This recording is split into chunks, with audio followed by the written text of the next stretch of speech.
abayura muri nyegera barayoberwa aho bareba ibyavuye mu mitsi yanyu birarya, basa n'abadayi cyangwa umuco waburiye mu mizi yabo, maze mugwe ku gasi murebe ishyano ryanyu.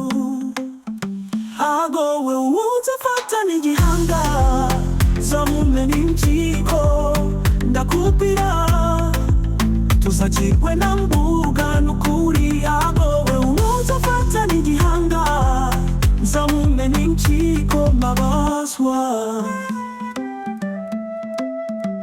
Ubuyobozi bwaraganagije ntibakimwavuna amaguru, agendera ku migozi y'ukuri, ariko mwese mufite ingeso musapfa n'agahiri n'agahinda.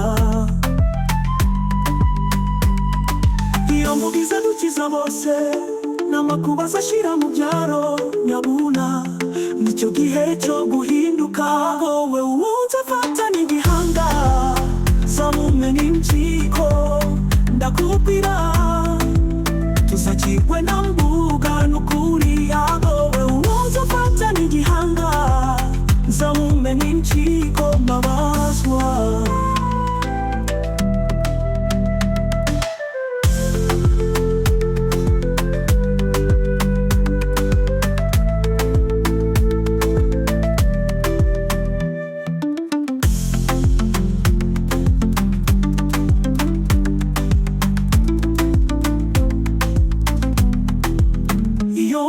Dukiza bose n'amakuba azashira mu byaro, nyabuna nicyo gihe cyo guhinduka.